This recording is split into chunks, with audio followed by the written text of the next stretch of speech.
Bab 001. Malam itu, suasana rumah begitu mencekam. Ayah tirinya, Dodi, dengan wajah penuh kebencian, menariknya dengan kasar keluar dari kamar. Dewi meronta, memohon, dan memanggil ibunya, berharap wanita itu mau membelanya. Namun, sang ibu hanya berdiri di sudut ruangan, menatap tanpa ekspresi, seolah tidak ada yang bisa ia lakukan. "Ibu, tolong, Bu." Suara Dewi serak memohon, air matanya berderai tanpa henti. Ia menatap ibunya dengan tatapan penuh harap, namun ibunya tetap diam, memalingkan wajah. "Berhenti meronta, Dewi," bentak ayah tirinya sambil mencengkeram tangannya lebih keras, menyeretnya keluar menuju mobil tua yang menunggu di halaman. Dalam perjalanan, Dewi tidak berhenti menggeleng, masih meronta dan berusaha melepaskan diri. "Bapak mau bawa Dewi kemana? Apa yang Bapak mau lakukan?" Suaranya pecah, penuh ketakutan. "Diam. Kamu hanya tinggal nurut sama Bapak, kalau tidak, ibumu yang akan aku hajar," jawab ayah tirinya dingin, matanya tak menunjukkan belas kasih sedikit pun. Setelah perjalanan singkat namun penuh ketegangan, mereka sampai di rumah seorang pria tua yang dikenal dengan nama Juragan Broto. Rumah itu besar, suram, dan memancarkan aura yang membuat Dewi semakin ciut. Juragan Broto muncul di depan pintu, mengamati Dewi dari ujung kepala hingga ujung kaki dengan tatapan yang membuat tubuhnya gemetar. "Ini gadisnya?" tanyanya kepada ayah tiri Dewi. Ayah tirinya mengangguk cepat. "Iya, Pak Broto. Ini Dewi, anak tiriku." Juragan Broto mendekat, matanya tak lepas dari wajah Dewi yang pucat ketakutan. "Umur berapa dia? Apa masih perawan?" tanyanya dengan suara berat. Ayah tirinya menyeringai dan menjawab, "Dewi bau kencur, Pak Broto. Dia belum pernah pacaran, apalagi dekat dengan laki-laki. Masih ting-ting." Dewi mundur beberapa langkah, tubuhnya gemetar. "Pak, Dewi takut. Dewi mau pulang." Lirihnya, suaranya hampir tak terdengar. Namun, Pak Dodi tak menghiraukan ketakutan Dewi, sementara Juragan Broto hanya tertawa kecil. Setelah ayah tirinya meninggalkan rumah besar itu, Dewi dibawa oleh dua pria berbadan tegap menuju sebuah kamar di sudut gelap rumah. Pintu tebal kayu tua tertutup rapat di belakangnya, suara kuncinya berputar membuat perut Dewi semakin mual. Ia segera bangkit dan menghantam pintu dengan kedua tangannya, sekuat tenaga. "Tolong, lepaskan aku. Kumohon, aku bisa melunasi hutang Bapak. Kumohon jangan lakukan ini." Teriaknya, suara seraknya bergetar di antara isakan. Tapi tak ada jawaban, tak ada yang mendengarnya di balik dinding yang dingin. Dewi merosot ke lantai, tubuhnya bergetar hebat. Di dalam kamar itu, ia hanya bisa menangis tanpa henti, meratapi nasibnya yang begitu cepat berubah menjadi mimpi buruk. Di tempat lain di rumah besar itu, Pak Broto tengah sibuk di ruang kerjanya. La mengangkat telepon, menghubungi seseorang yang sudah lama menjadi relasinya dalam dunia gelap perdagangan manusia. "Madam Sonia," suara Pak Broto terdengar tenang, dingin. "Aku punya barang baru untukmu. Masih segar." 2. Usianya masih muda, belum pernah pacaran, apalagi tersentuh laki-laki, lanjutnya dengan nada yang puas. Di ujung telepon, suara seorang wanita menjawab, "Baik, Broto. Kirim fotonya, kalau cocok, akan kuutus orang-orangku menjemput gadis itu besok pagi." Keesokan harinya, di saat matahari baru saja terbit, suara mobil mewah berhenti di halaman rumah. Dewi, yang semalaman tak tidur dan wajahnya sembab karena menangis, terlonjak kaget ketika pintu kamarnya dibuka. Beberapa pria berdiri di ambang pintu, mengenakan pakaian rapi serba hitam, dengan raut wajah tanpa ekspresi. "Kamu yang bernama Dewi?" tanya salah seorang dari mereka, nada suaranya tegas. Dewi mengangguk takut-takut, namun langkahnya mundur beberapa inci. Kumohon, jangan bawa aku pergi. Aku janji akan melunasi hutang Bapak." Salah satu pria itu menggelengkan kepala dengan senyum dingin. "Tidak usah takut, kami tidak akan menyakitimu. Ikut kami, jangan melawan maka hidupmu akan aman." Dengan tubuh lemah, Dewi hanya bisa mengikuti arahan mereka, pasrah dengan nasib yang menjeratnya semakin dalam. Di dalam mobil, perjalanan menuju kehidupan barunya sebagai milik Madam Sonia telah dimulai. Setibanya di kota, Dewi dibawa langsung ke ruang pribadi Madam Sonia, sebuah ruangan megah dengan dekorasi mewah yang kontras dengan suasana mencekam yang dirasakan Dewi. Ruangan itu dipenuhi aroma parfum mahal dan perabotan yang mencolok. Madam Sonia berdiri di depan cermin besar, menyunggingkan senyum dingin ketika matanya menelusuri Dewi dari atas ke bawah. Lumayan," gumam Madam Sonia, lalu mendekat dan mengamati wajah Dewi lebih saksama. Wajah ayu khas pedesaan, kulit putih alami, dan badan yang ramping. "Ya, kamu akan jadi primadona di tempat ini," katanya sambil menyeringai puas. Madam Sonia memanggil seorang anak buahnya yang bernama Susi, seorang waria berpenampilan mencolok. "Susi, rawat anak ini. Buat dia tampil cantik. Aku ingin semua orang terpesona saat melihatnya," perintah Madam Sonia. Susi mengangguk antusias. "Oke, Madam," jawabnya dengan suara lembut, lalu menggandeng tangan Dewi dengan ramah, mencoba menghiburnya. "Ayo, sayang, ikut Susi. Kita buat kamu cantik luar biasa." Dewi hanya bisa mengikutinya, bingung dan takut, meski dalam hatinya ada perlawanan yang tak mampu ia suarakan.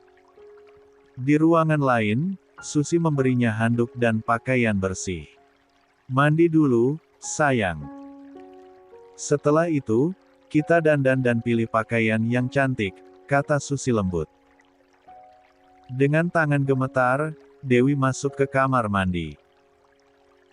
Ia merasa asing dengan semua yang terjadi, tetapi tak ada yang bisa ia lakukan kecuali mengikuti. Setelah selesai mandi, Susi dengan cekatan mendandaninya, memulas wajahnya dengan makeup yang mempertegas kecantikan alaminya. Kemudian, Susi memberikan Dewi gaun elegan berwarna merah muda yang memeluk tubuhnya dengan pas. Saat Dewi berdiri di depan cermin, ia nyaris tak mengenali bayangan dirinya sendiri. Wajahnya tampak memukau, cantik dan mempesona dalam balutan gaun yang terlihat mahal. Kulitnya yang putih berpadu dengan makeup dan baju elegan, menjadikannya seperti sosok yang lain, seorang gadis cantik yang siap dijual ke dunia yang tak pernah ia bayangkan. Susi tersenyum puas, "Lihat, sayang, kamu cantik sekali. Madam Sonia pasti akan sangat puas melihatmu seperti ini." 3.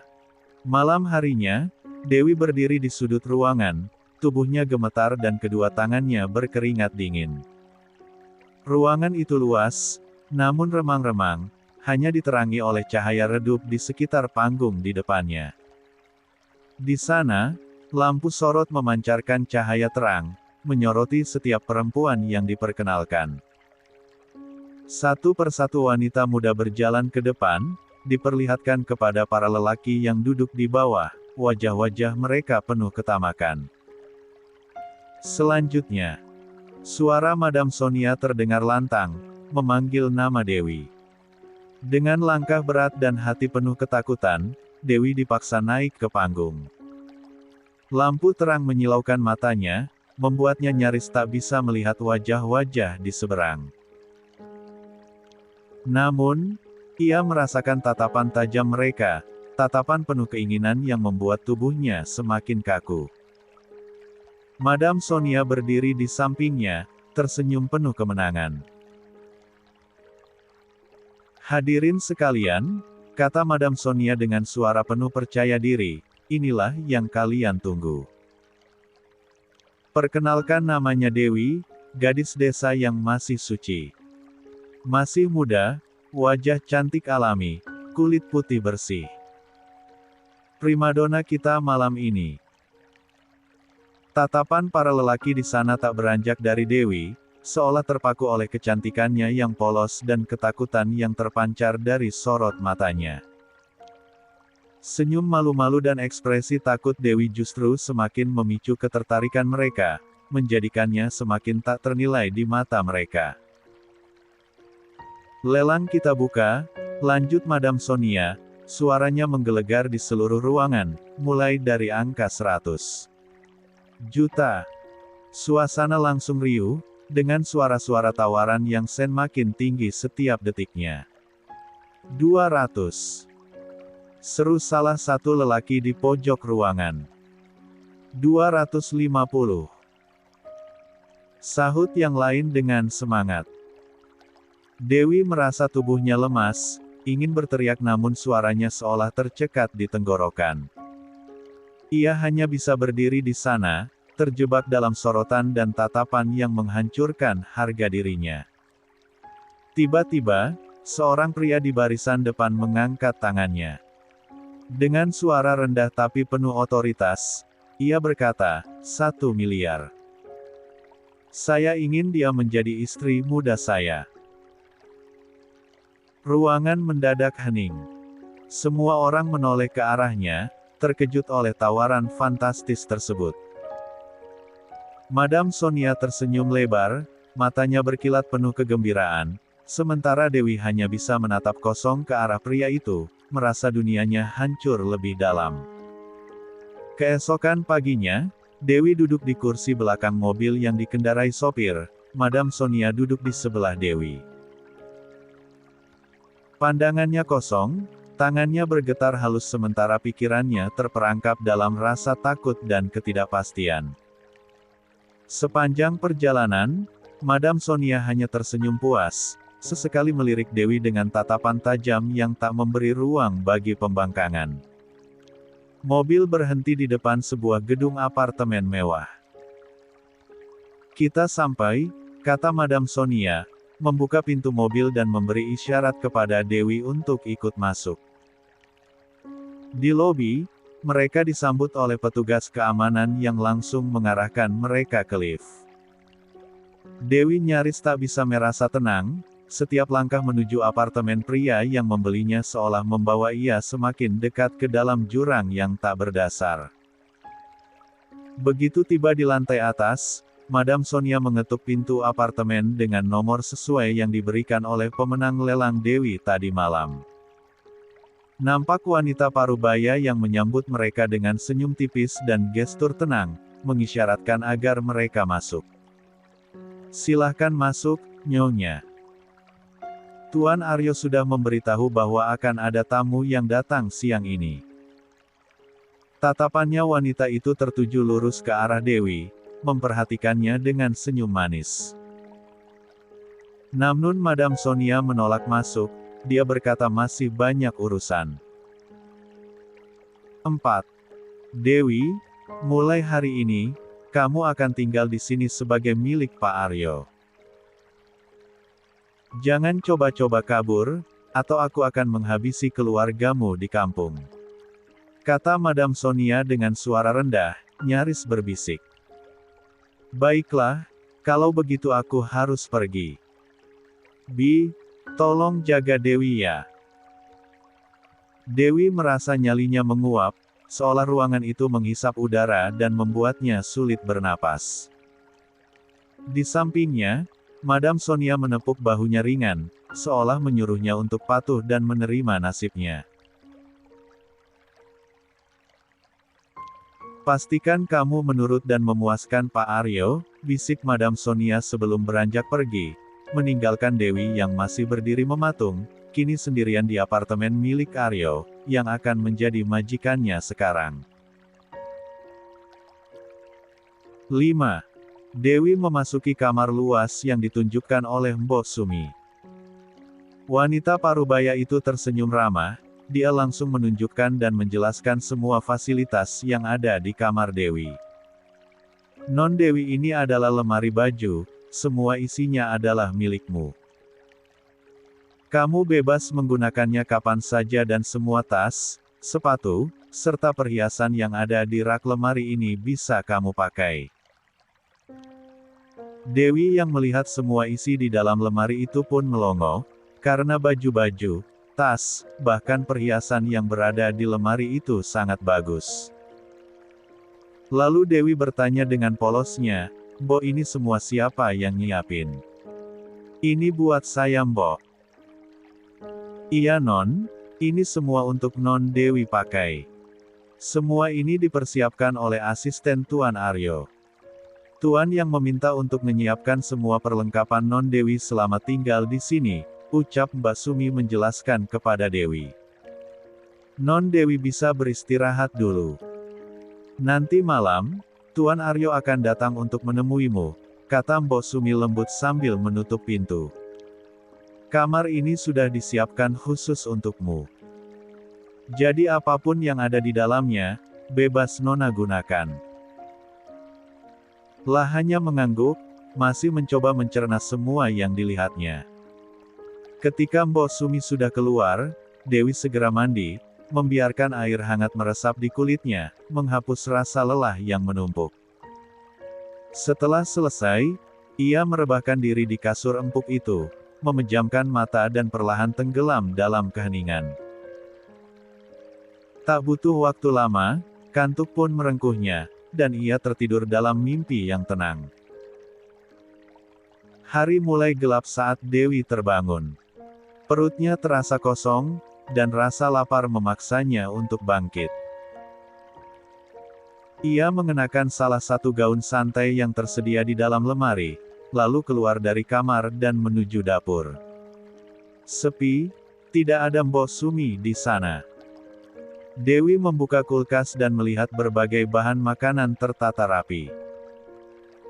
Lah berpikir untuk memasak sesuatu yang sederhana demi mengisi perutnya. Saat sedang asyik memilih bahan, tiba-tiba Mbok Sumi datang, tersenyum ramah sambil bertanya, "Cari apa, Non?" Dewi sedikit tersentak, tapi segera tersenyum. "Aku lapar, Mbok. Aku ingin masak sesuatu untuk makan malam." "Oh, Non Dewi lapar. Maaf, tadi Mbok melihat Nona tidur dengan nyenyak, jadi Mbok nggak berani membangunkan Non Dewi untuk makan siang. Tadi Mbok sudah masak Non, kalau Non mau makan, Mbok akan menyiapkan untuk Non Dewi," ujar Mbok Sumi sambil segera mengambil beberapa piring. "Mbok sudah masak sop daging, tumis sayur dan beberapa lauk. Mungkin Non bisa coba dulu.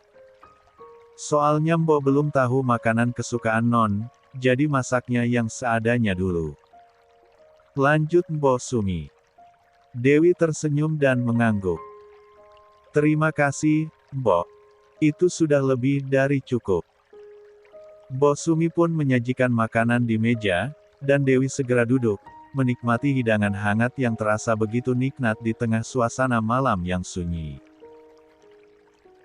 Lalu Dewi bertanya pada Mbak Sumi, "Mbok nggak makan?" Mbok Sumi menggeleng pelan sambil menjawab, "Udah Non, Mbok tadi sudah makan duluan." Non Dewi tenang saja, kalau lapar, Non Dewi bisa manggil Mbok Sumi.